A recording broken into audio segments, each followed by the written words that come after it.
Good morning, everyone. On behalf of Gary Schaefer, the CEO of the Tulsa City County Library, we want to welcome you to the Hardesty Regional Library.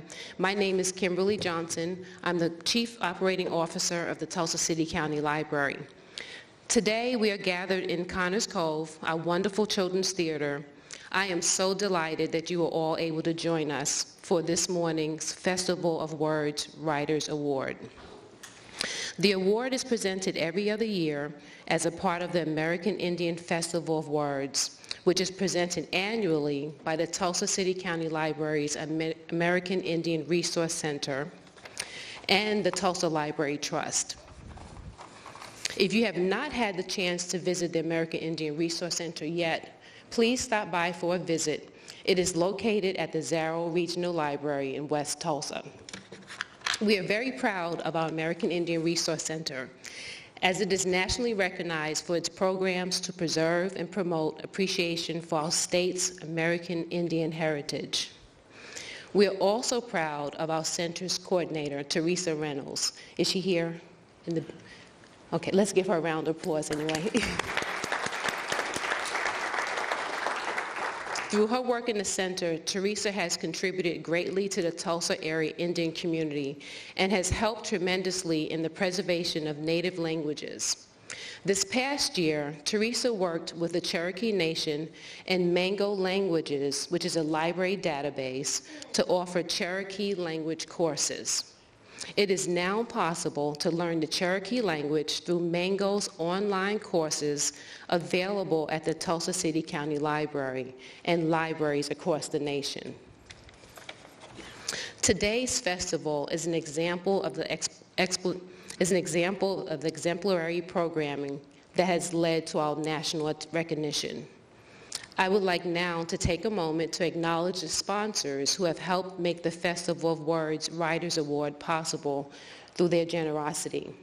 They are the Tulsa Library Trust, the Maxine and Jack Zarrow Family Foundation, Cherokee Builders, Inc., Dr. Frank and Mary Shaw, the Tulsa City County Library's American Indian Resource Center, and the Tulsa City County Library's Staff Association. Additional support was provided by the Mary Kay Chapman Foundation and the George Kaiser Family Foundation. Can we give them all a hand, please, for their support? I would also like to take a few moments to acknowledge special guests in the audience today. We have Judy Randall, our Library Commissioner, and welcome, Judy. We also have with us today Miss Indian Oklahoma, Jordan Harmon. Where's Jordan? There she is. And we have Junior Miss Indian Oklahoma, Lindsay Harjo. The Tulsa City County Library strongly believes that libraries change lives. In fact, one of the ways we do this is by recognizing and sharing the rich culture and history of American Indians. Before we start the program, you should have received an index card. And on the index card, you will write your question for the later portion of the question and answers. If you have not received an index card, please raise your hand. We'll make sure you get one. Anyone not receive an index card on the way in? We have 2 people in the front row. If we can get index cards for them, I would appreciate it. Those will be coming shortly. Now, please join me in welcoming our Master of Ceremonies, Mr. Mark Wilson. Good morning. Let's try that one more time. Good morning. Good morning. It's a beautiful Saturday out there. We're blessed with beautiful weather. It's still winter here in northeast Oklahoma, but what a beautiful day to honor an outstanding gentleman, a scholar, an artist, if you will. And I just want to acknowledge and say thank you to my brothers over there. Let's give a round of applause to our singers. It's always a blessing to hear those beautiful songs being rendered from that drum. And just honored to have our singers here with us this morning to set the tone for a beautiful day. Like Kim said, my name is Mark Wilson, and I'm honored to be here today to share some information with you about this wonderful festival. I'm a member of the American Indian Resource Advisory Council for Tulsa Public Library. What a beautiful library. Is this anybody's first time here at Connors Cove or Hardesty? All right, how about let's give Tulsa Public Libraries a round of applause too. They do an outstanding job for all of our communities that call the greater Tulsa area home. And this is just an example. Today is going to be an outstanding day.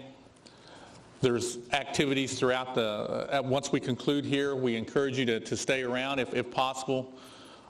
Miss Moni Horse Chief, World Indian Taco Champion, will be serving her fares outside. There'll be activities throughout the afternoon. So again, we know that your Saturdays are extremely, extremely busy, and we're just honored and thrilled that each and every one of you are here with us this morning.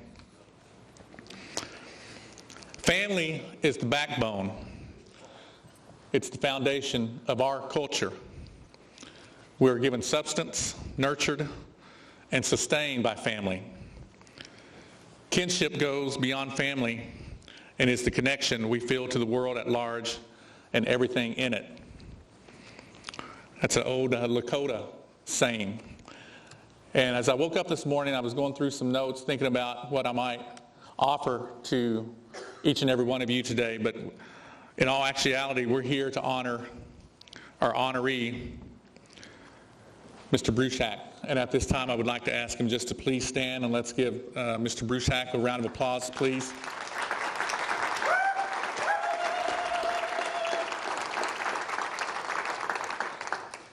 We will have more information to share about this gentleman. Again, I mentioned this scholar, this artist. But Tulsa libraries are doing an outstanding job working with our Indian people. And as an advisory council member, a couple of weeks ago, we had a meeting to kind of finalize today's activities. And they shared with us a video. And it's an outstanding video. It made us, those of us that sit on the council, made us feel really, really good that Tulsa County Public Libraries is going the extra effort, the extra mile, if you will, to promote our heritage, to promote our culture in such a positive way. So at this time, we're going to show this latest video clip.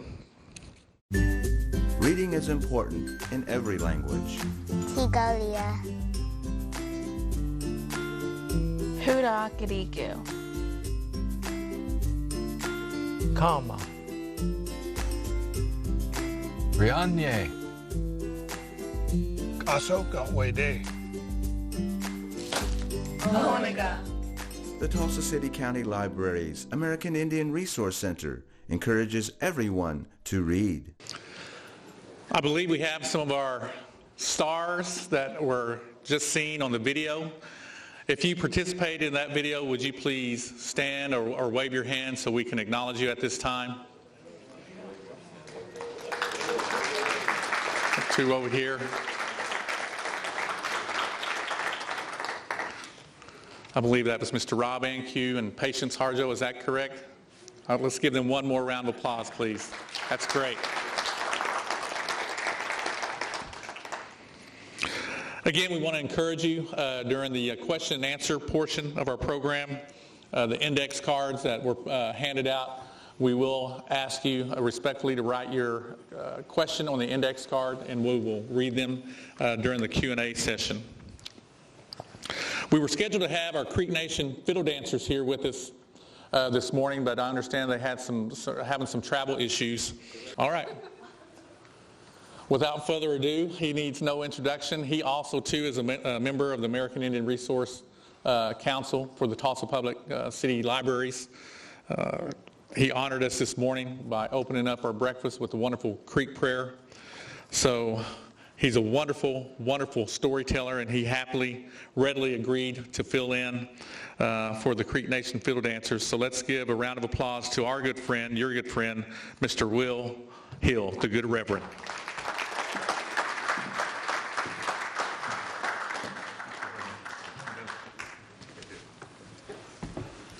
Gomagade Zistongo. Welcome to this morning, this wonderful celebration of one of my dearest heroes, literary heroes, Mr. Joseph Bruchac. Let's give him one more big round of applause for being here. In a story I know that he's probably heard 1,000 times, and of course I'll tell it in the way our people told it, the Muskogean people. And it begins like this. Gajuwalihe, yowalihe, gajuwalihe, yowalihe. Can you guys clap with me?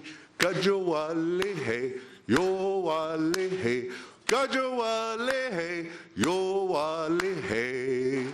They say that one day the sun grew so hot that all the water dried up, all the streams and the lakes, they dried up.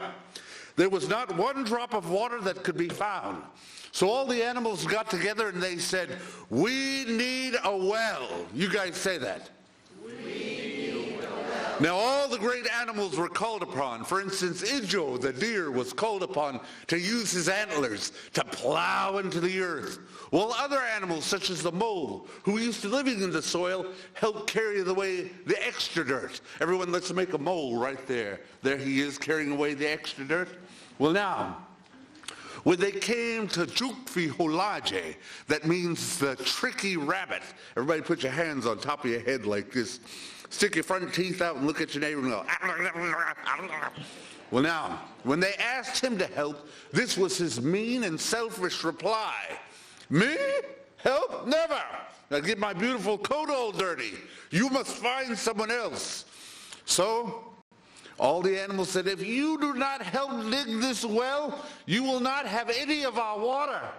So all the animals got together and they started digging that well as the rabbit danced off. Rabbits do not need your water. Bye. He went, and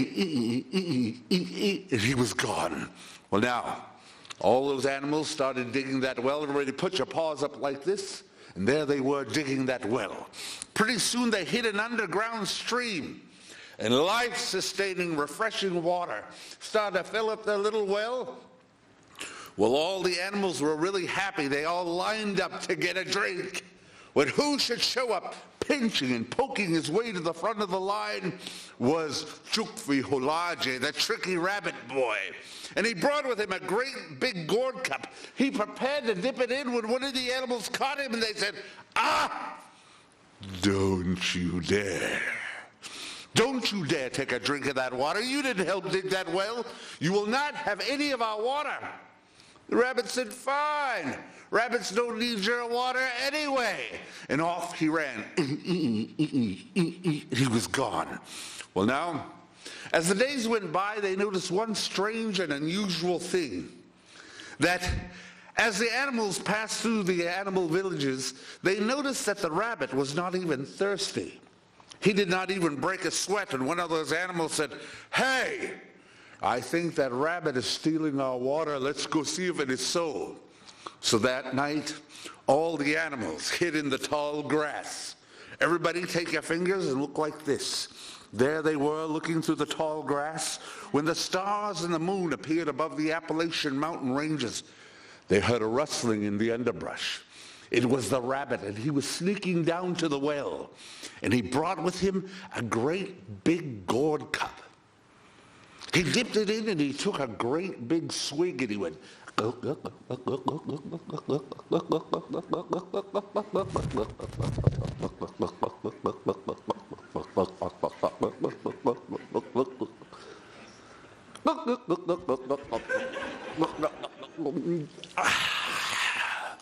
those animals said, we knew it! That rabbit has been stealing our water. That rabbit must be punished. So they went to see the greatest of all rabbit fighters, a true captain of rabbit fighters. His name, the great Yaha, Ajulimaha, the great Timberwolf. Now he was the great military leader, the great general of all the animal nations. And he came swaggering out as the great general he was, and this was his advice. He said, well, if you want to fight a rabbit, first of all, you have to catch that rabbit. Now they knew that rabbits loved to slap, to punch, and to kick strangers. And this is where they would catch him. They would make this strange-looking creature made of the stickiest honey gum. They would set it right there by the well. That night when the rabbit showed up, he would be walking into a trap. So they made this creature. They gave him a great big head. Everyone go, 2 rocks for eyes. Everyone go, thump, thump. Rock for a nose, go beep. And then they gave him rocks for teeth. Everyone go, brr.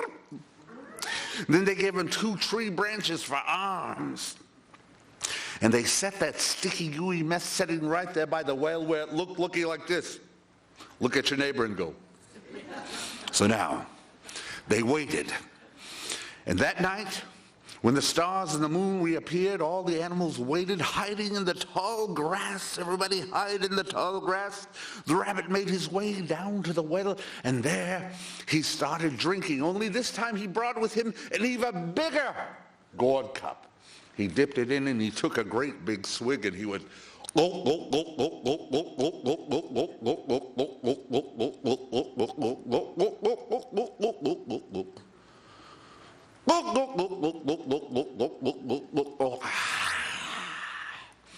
Now he turned around, and all of a sudden he was surprised by the creature.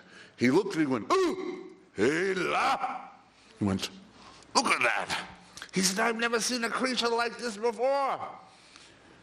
And he's obviously never seen me, so I'll greet him in my native language. He said, but there was no reply. The creature only looked at him like this. So now, he said, maybe he doesn't speak that language. I'll try something else. He said, there was still no reply. So he tried another one. He said,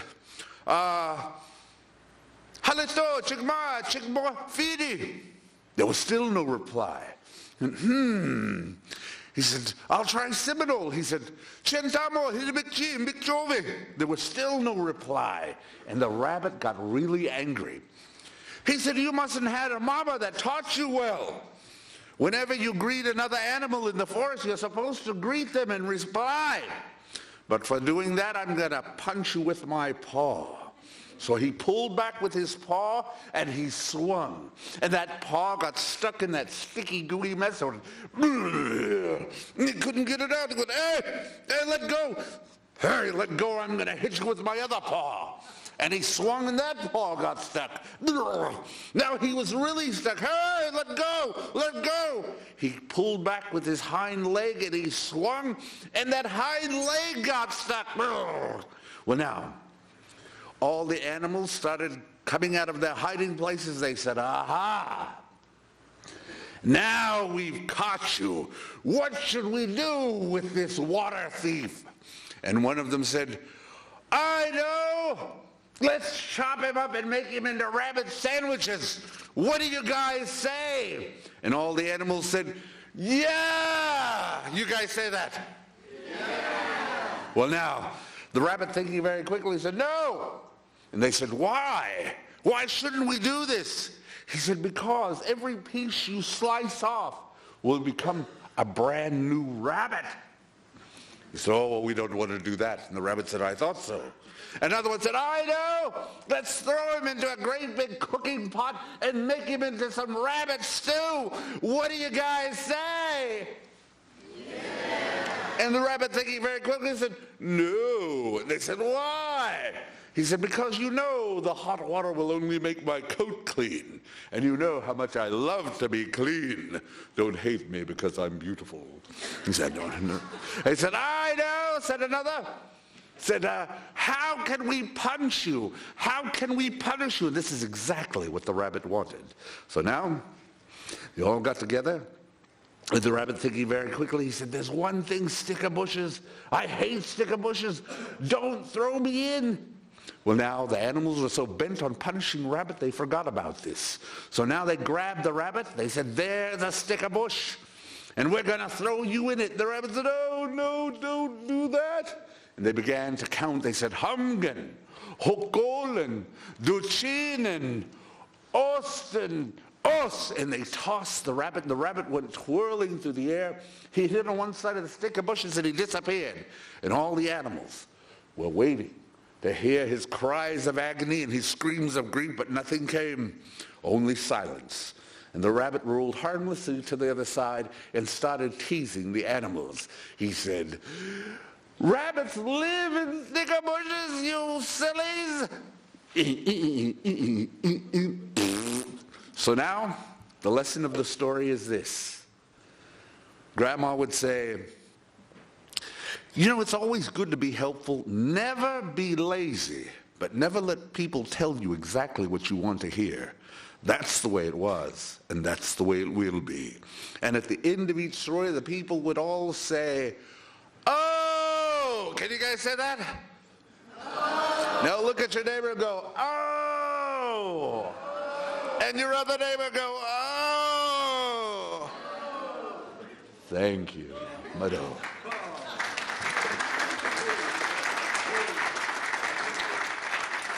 All right. This is really wonderful. I really had a great, wonderful time looking for Teresa up there. Do we still keep going? One more story. Would you guys like to hear one more story? Okay. This is about a character by the name of the Jupko Ingi. I want you guys to take your paws like this, take your claws like this, and look at your neighbor and go, Look at your other neighbor and go,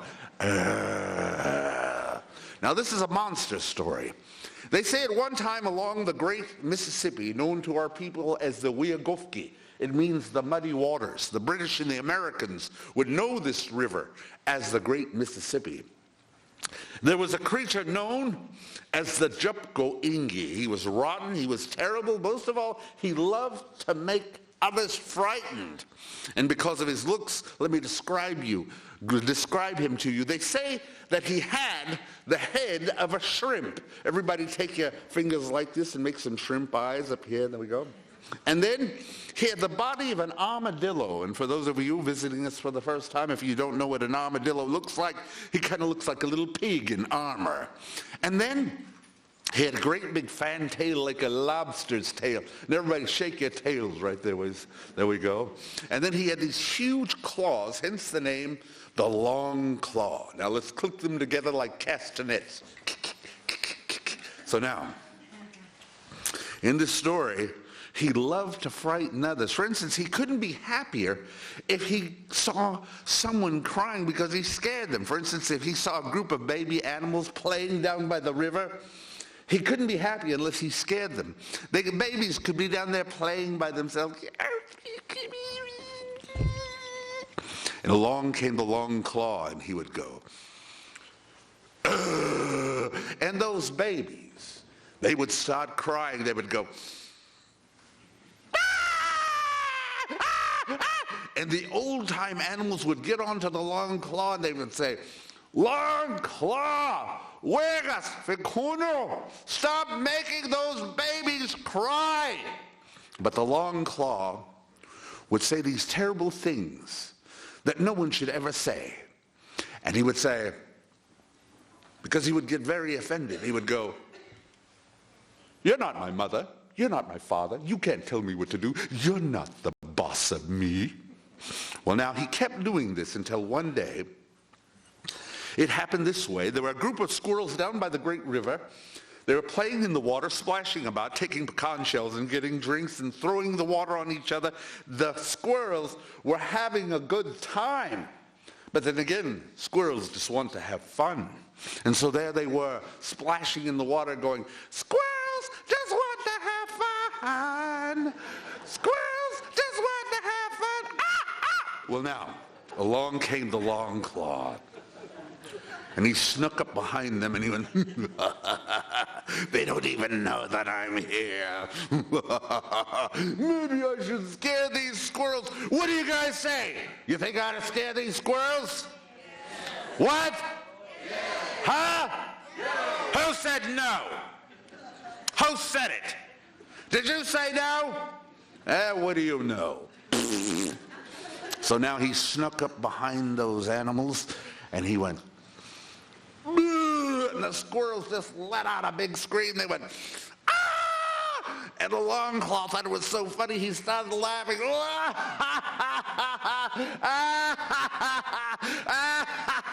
And the squirrels, when they realized who it was, they got really angry.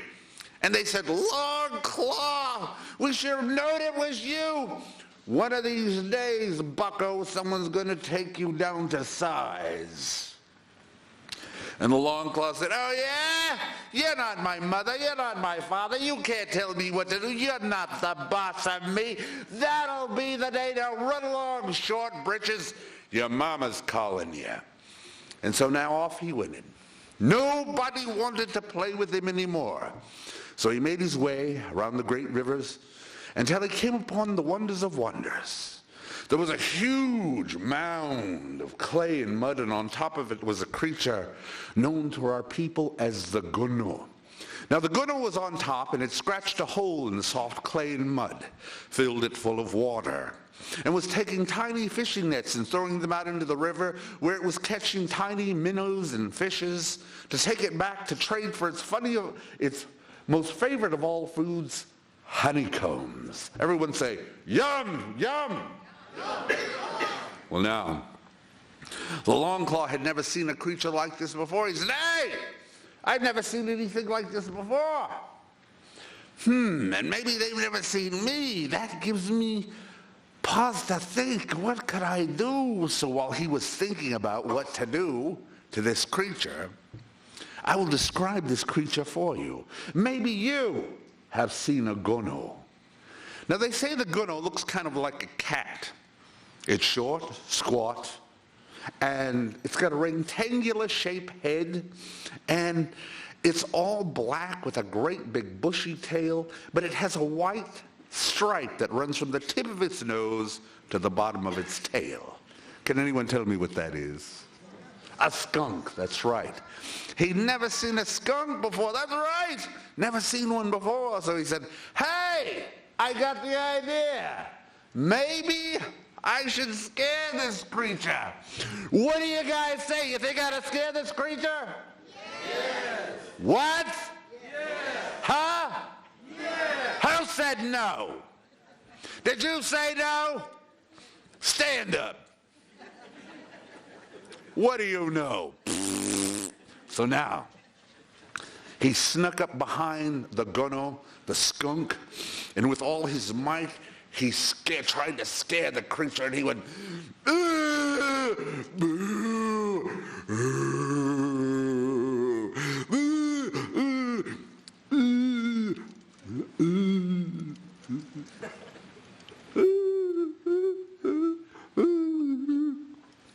and the skunk only looked back at the creature, that Long Claw, and went,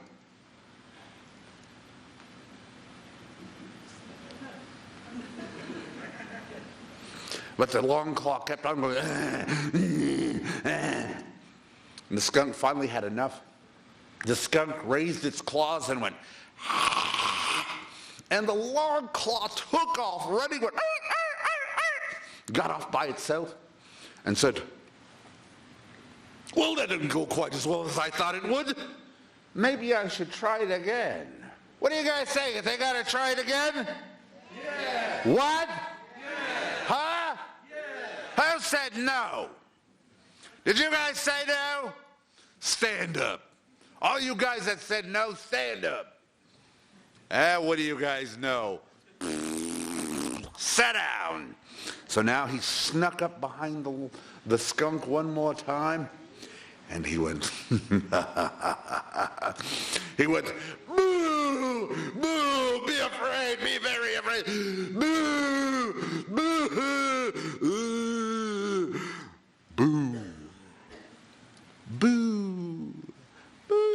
And finally the skunk had enough and whirled around and said, why are you bothering me? Don't you see I'm working here? I am working here. And the Long Claw said, well, and the skunk said, now go away and haunt someone else, you little weirdo. And the Long Claw said, little weirdo? Who are you calling a little weirdo? And the skunk said, I'm calling you a little weirdo. And the Long Claw said, hey, you can't tell me what to do. You're not my mother. You're not my father. You can't tell me what to do. You obviously don't know who I am.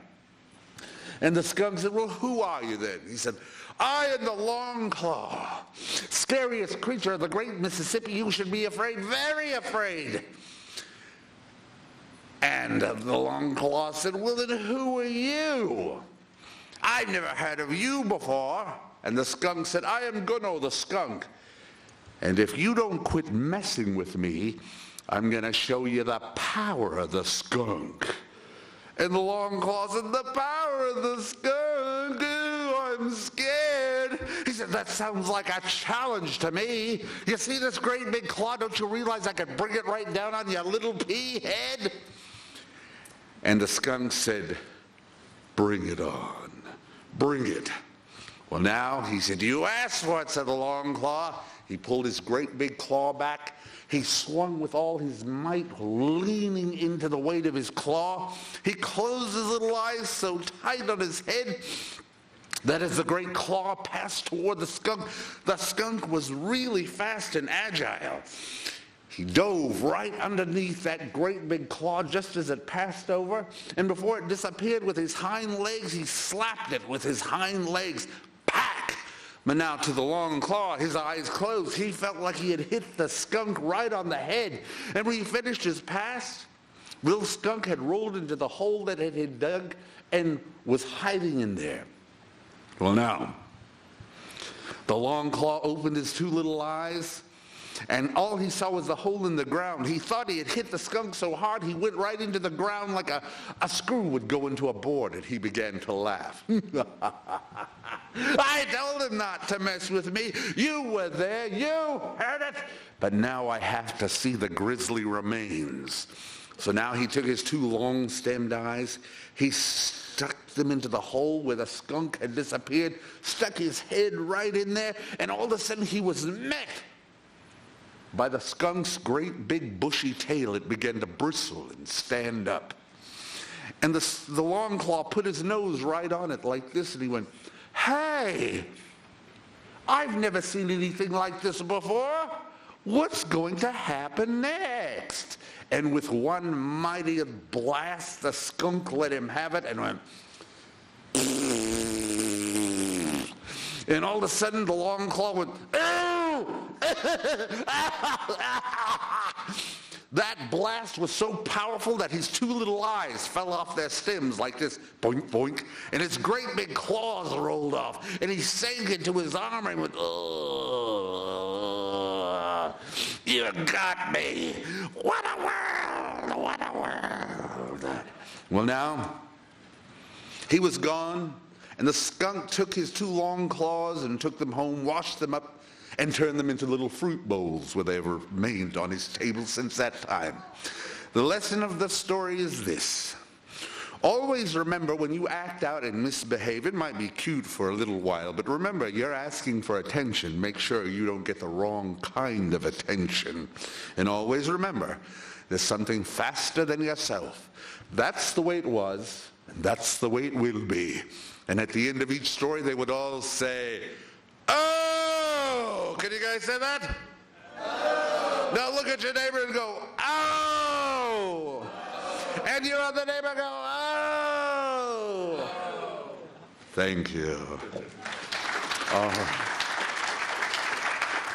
Let's give Rev Will Heal another round of applause. He is always very entertaining, informative, and that is truly an art, native storytelling. Thank you, Reverend.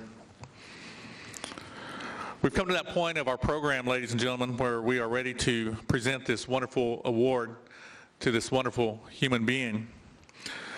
And a little explanation about this outstanding award. The American Indian Festival of Words Writers Award recognizes written contributions of outstanding American Indian authors, poets, journalists, film and stage scriptwriters. It is the first and only award given by a public library to honor an American Indian writer. The award is given in odd number years. Recipients receive a $5,000 cash prize, which is sponsored by the Maxine and Jack Zero Family Foundation. And let's give the Maxine and Jack Zero Family Foundation a round of applause at this time for that wonderful contribution. We're going to have our American Indian Resource Center Writer Selection member, Ms. Shonda Harmon, and Miss Indian Oklahoma Jordan Harmon, and Junior Miss Indian Oklahoma Lindsay Harjo to come to the stage at this time, please.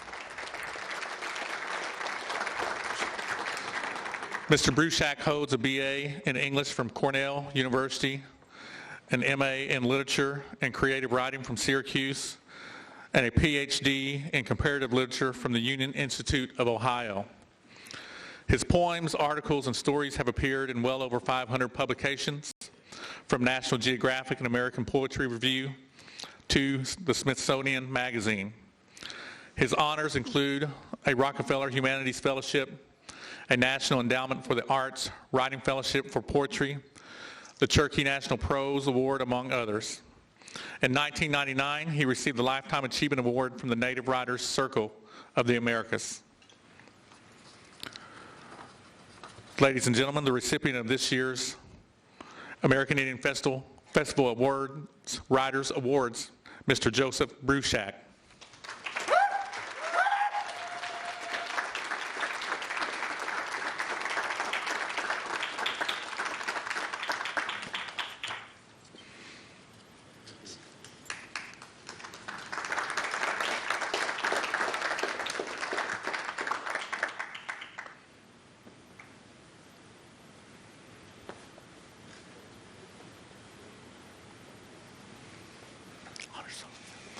Ladies and gentlemen, we're going to ask you if you're able to rise at this time.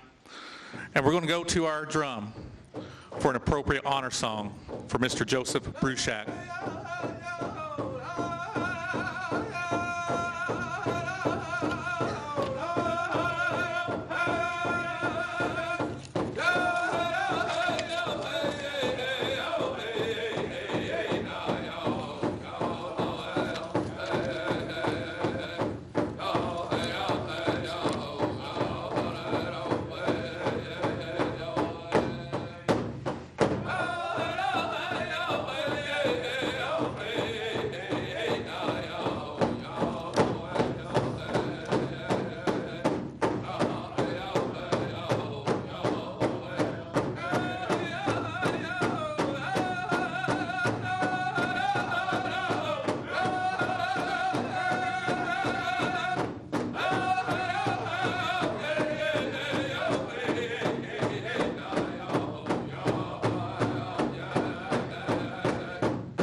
All right, thank you, singers. You may be seated.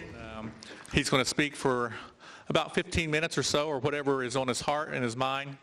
And then after that, we're going to have the question and answer session.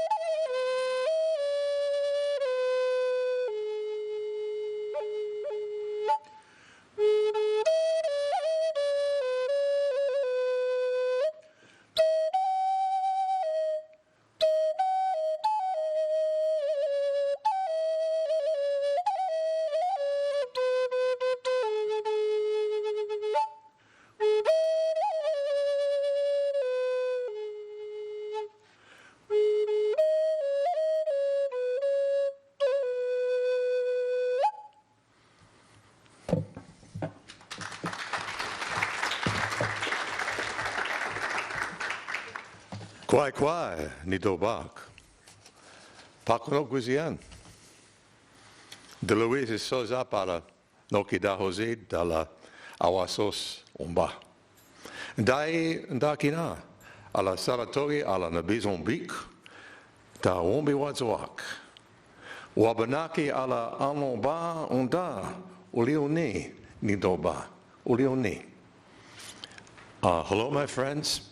You all appear new to me. That's what we say to people we know and people we've met for the first time. My name is Joseph, or the Peaceful One. I'm from our land, or the place we call the Medicine Spring Place, the place we call the White Mountains or the Adirondacks. I'm of the Wabanaki people, a human being, and I give you thanks. Those words in the Abenaki language. I'd like to begin by acknowledging those who helped me reach this point in my career where I've been chosen to receive an award such as this, but I can't because I did it all myself. I'm awesome. That's a joke. I got to do that or I'm going to start crying because this is such a moving experience, you know. Kikta spemki squida ta nebis wan ta kitsi ulioni ulitogowongan kitsi ulioni. How very small I am. I give thanks to earth and sky, to fire and water, to air and to earth. It's such an honor to receive this here in this place in the presence of so many that I respect, so many that I love, many of whom deserve to be up here as much as I do, or maybe more. Some of whom I only recognize here in spirit because their bodies have already passed from this earth. People like Greg or Donnie or Vine Delorier, Bob Conley, Louis Little Coon Oliver of Tahlequah, his Muskogee people, a beloved elder who passed in 1992 and was always teaching me things. 1992 was the same year that I was privileged to be in Oklahoma for an epic gathering of more than 300 American Indian authors. It was called Returning the Gift, an event that I had a small part in bringing to birth. I love my work. I love this work of writing, this work of storytelling. And thinking of storytelling, wasn't Will Hill incredible? Give him another round of applause, man. It's one of the best things about my life that I get to meet people like Will and hear their work and hear drummers like these whose hearts are so clearly in their music.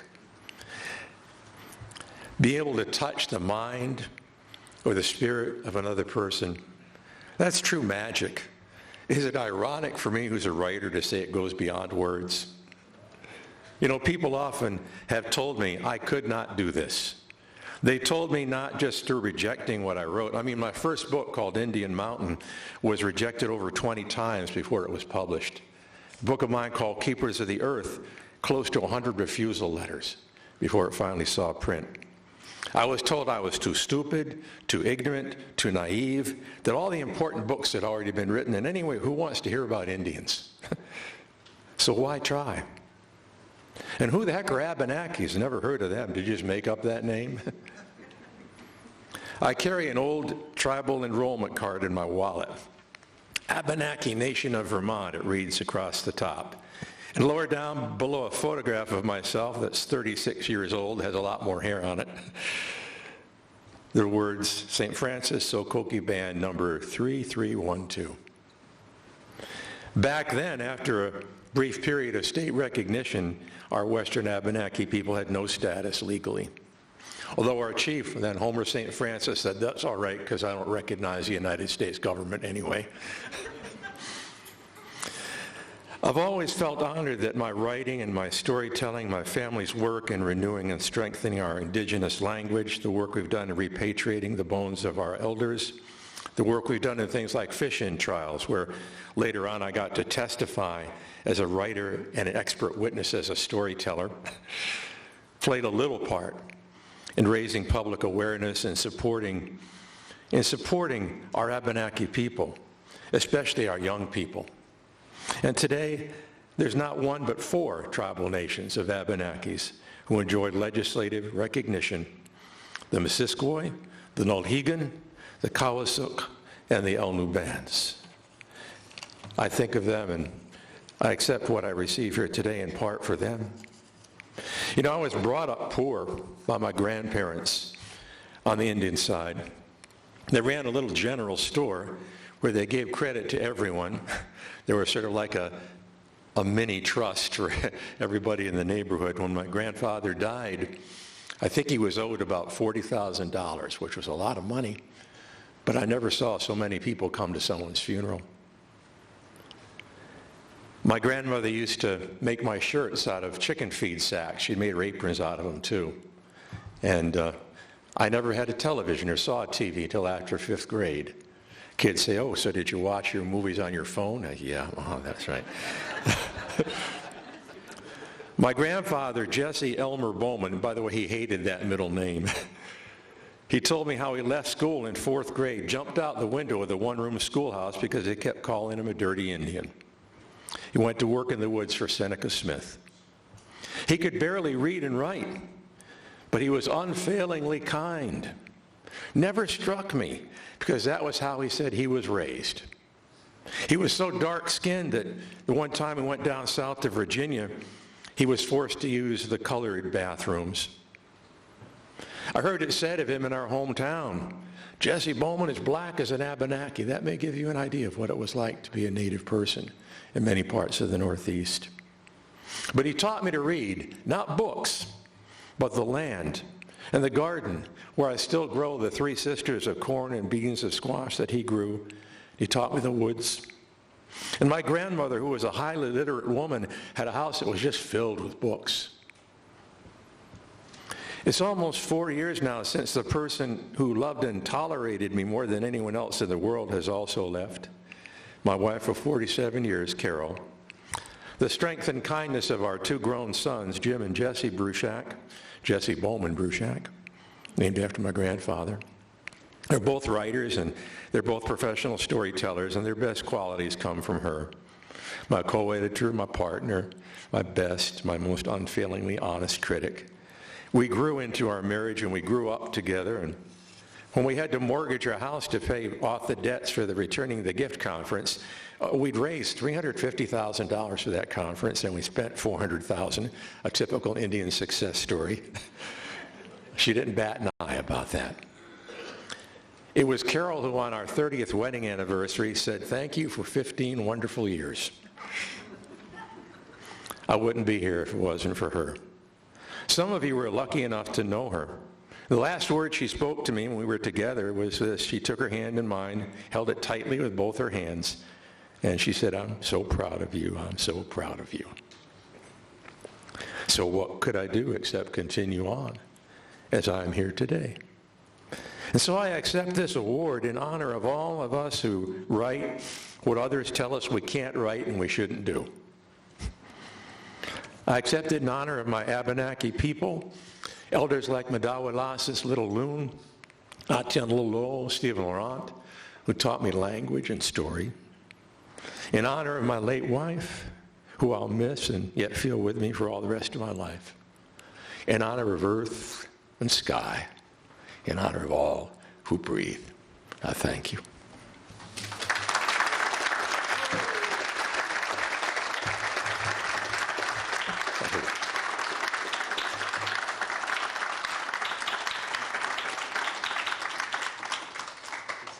Thank you. Beautiful words, beautiful commentary. Let's give Mr. Bruchac one more round of applause.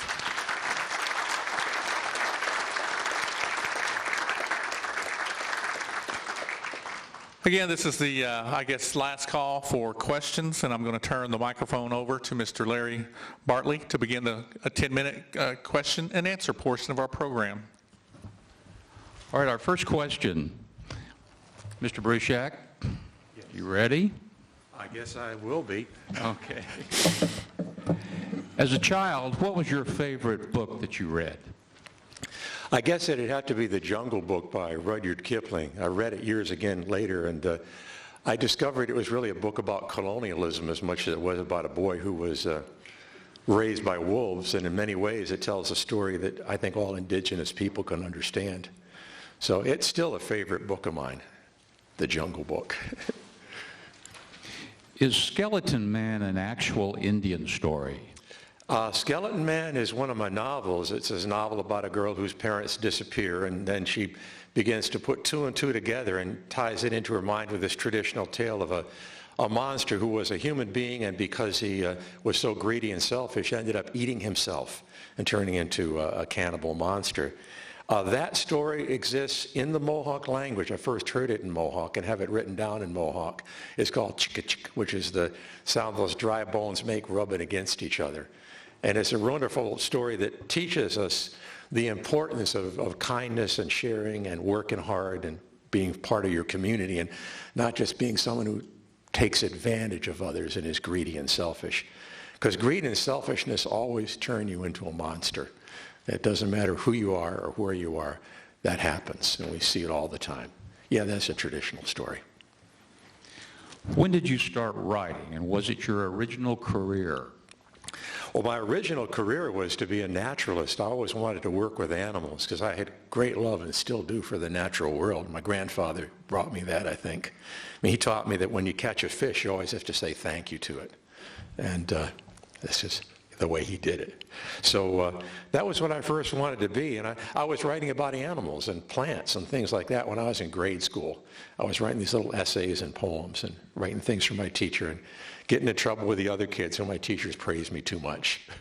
I was the little kid with big, thick glasses who always got beat up for a long time. You've worked on several books and a documentary on native Oklahoman Jim Thorpe. Oh, yeah. Tell us a few stories or interesting facts about Jim that we may not know. Oh my God, I love Jim Thorpe so much. It's just, oh, what an amazing person. Not just because of his athletic ability, but because of the way he lived his life. His son Jack told me, and I interviewed Jack as part of writing the book and doing the film, that one day his dad gave a talk in this school and got paid $20 for it.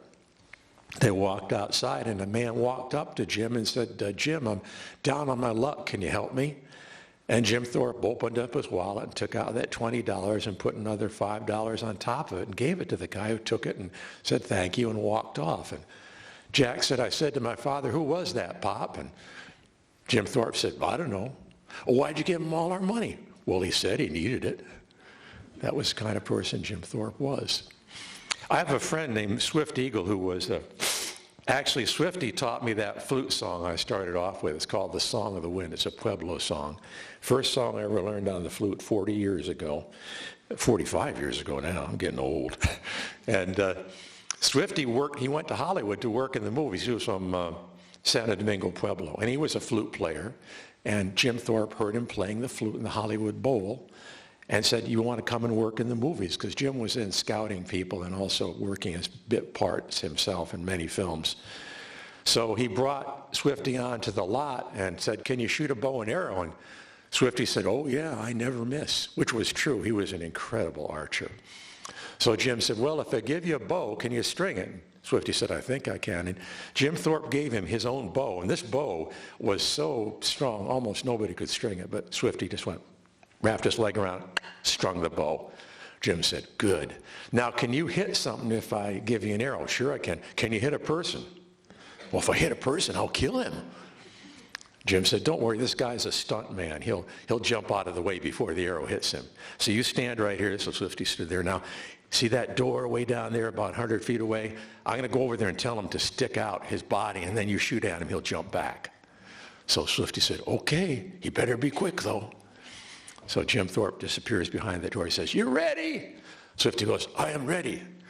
And this guy leans out, Swifty hits the guy right in the chest. The guy falls down. Oh, no. Swifty drops the bow, runs up, and Jim Thorpe is there in the doorway laughing. There's a dressmaker's dummy with an arrow in it. Jim was a great practical joker. Back when he was at Carlisle, when everybody was lined up and he was one of the heads of the cadets, he would walk behind them and he'd have a rotten tomato in his hand. He'd stick it in the guy's hand while he's standing like this at attention, stuck there like this with a rotten tomato in his hand. He was a person who was a wonderful role model in a lot of ways, a man who loved life and loved to have fun and always thought about others before he thought of himself, which is why he died poor, but well loved. And anything I can do to help people remember who Jim Thorpe was, I'm going to do it because He's a man whose memory should live forever. And one more thing, I hope you'll give support to the efforts that are going on right now to repatriate his body. Because after he died, his third wife, against his wishes, against the wishes of the Sac and Fox Nation, who were engaged in a traditional burial ceremony, they came and grabbed his body, took it away, and then she literally went around the country to find somebody who would pay her to have her husband, Jim Thorpe, buried there, and they named their town after him. That's what Jim Thorpe, Pennsylvania did. So he's buried there, didn't want to be there. Jack, his son, worked for years to try to get him returned home. And anything you can do, anything you hear about, you can write a letter to your congressperson, support repatriation efforts because Jim Thorpe should come home to Oklahoma. How do your Indian books and stories fit into your studies of comparative literature? Well, I lived in Africa for 3 years as a volunteer teacher, and I always say going to Africa taught me a lot about being an American, because I really saw things I hadn't seen clearly before. And I saw how important the extended family was, how important elders were, how children were raised. I saw how community was so strong.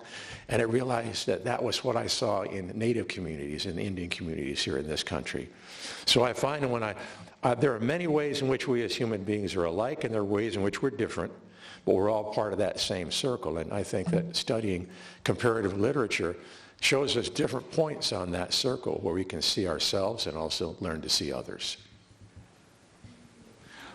What do you keep in mind when you write? I always think about the story itself. And when I feel the story, it kind of tells itself to me. I know when you're in the middle of telling a story, you're not really thinking ahead about what's going to happen next. You're just in that story, and it's kind of telling itself to you. And I try to give myself to the story when I'm in the process of writing it, to be true to the story, and not to be confused by, all those things that people get confused by, especially forgetting to be kind, forgetting to be respectful, forgetting to remember that we need to listen.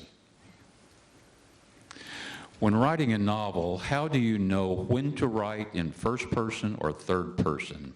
Is there a difference when you write for your people or for young people or adults? You know, it's funny. I don't really think about that consciously. I just let the story happen, and sometimes the character turns up to have such a strong voice. Like Jim Thorpe's voice is so strong, I had to tell his book in first person. And other times you find like you're watching a story take place. And as far as whether it's for young people or for adults, I just feel like I write for human beings. And sometimes I may keep the language a little simpler and a little clearer if I'm writing for younger readers, but I don't ever try to write down to anybody, because I think you need to respect young people just as you would respect any people. They're worthy of the best we can give them. Do you think Crazy Horse's vision was authentic? Well, I worked with people from the Lakota Nation, and the illustrator, S.D. Nelson, is himself a descendant of Crazy Horse's clan. And he and I went over the manuscript together and over the story together, and he said he felt it was legitimately the story that tells how Crazy Horse had the great vision that led to his gaining his name. So as far as I know, and whenever I've written something that doesn't deal with, say, Abenaki or with my family or with my community directly, I always turn to people who are from that community and ask for their input in the process of research, in the process of writing, and well before it gets published, so that when I wrote a novel about the Navajo code talkers, I worked with code talkers themselves. And I sent the manuscript to the Navajo Code Talkers Association before it got published. I sent it to Harry Walters, who was the head of the Dene College Museum. I sent it to several people like who are linguists in the language and spoke Navajo and were Navajo themselves. So that's what I try to do. And admittedly, anybody can make mistakes. And if I ever make a mistake in my writing, I want people to let me know and show me what I can do to correct that mistake. Do you publish books? In 1970, I came back from West Africa and published my first book by other people, which was a collection of writings smuggled out of a prison. And ever since then, I've been publishing on a small scale. My wife, Carol, and I were the publishers, really. In fact, I published Leslie Silko's first book, which was a book of poetry. And I published a number of people who went on to be pretty famous writers in their early stages of their career. And I feel really proud of that. And I've done anthologies of Native American poetry. In fact, a very funny thing happened to me about a year ago. I was at this conference with my friend Sherman Alexie. And Sherman's up there talking. He says, "I'm glad to see Joe in the audience because he's the reason I'm a writer." I go,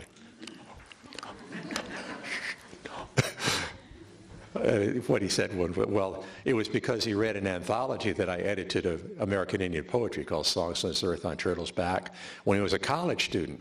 He said, and he suddenly realized when he read that book that he could write about real things that were Indian, not just all this kind of stuff that is stereotyped and untrue. He said it was a great inspiration to him. So, I thank Sherman for that, but Sherman's a lot better writer than anything I could have done to influence him. And our final question is, who or what inspired you to dare or take the risk of writing down your dreams? I think that I was most inspired by my grandparents, who told me to follow my dreams and to listen to my dreams, and who would always ask me what I dreamt at night. And I learned later that was a tradition a lot of people have around the world. For example, when I was in Mexico among the Mayan people back in 92, 93, every morning the elder of the village, Chan Keen, who was 130 years old, would say, "Everybody tell me your dreams." Then we'd tell our dreams, and then he would talk about what they meant. And I think if we listen to our dreams, if we're writers, if we write down our dreams, it's this incredible resource. And who knows where it comes from? All I know is that I'm glad that it does come. And I'm glad that I've had an opportunity to share a little with you all today.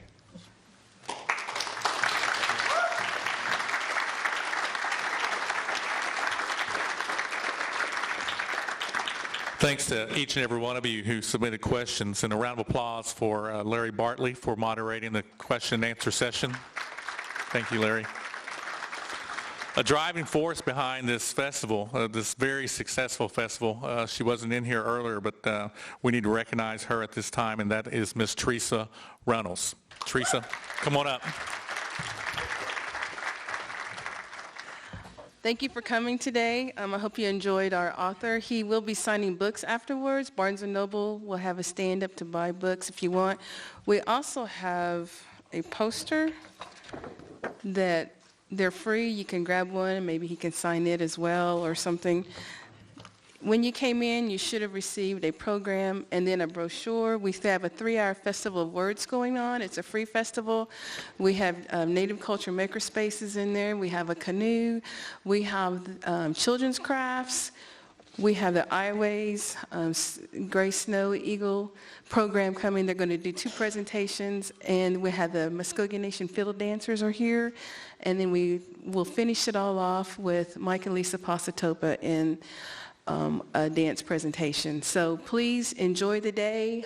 Thank you for coming.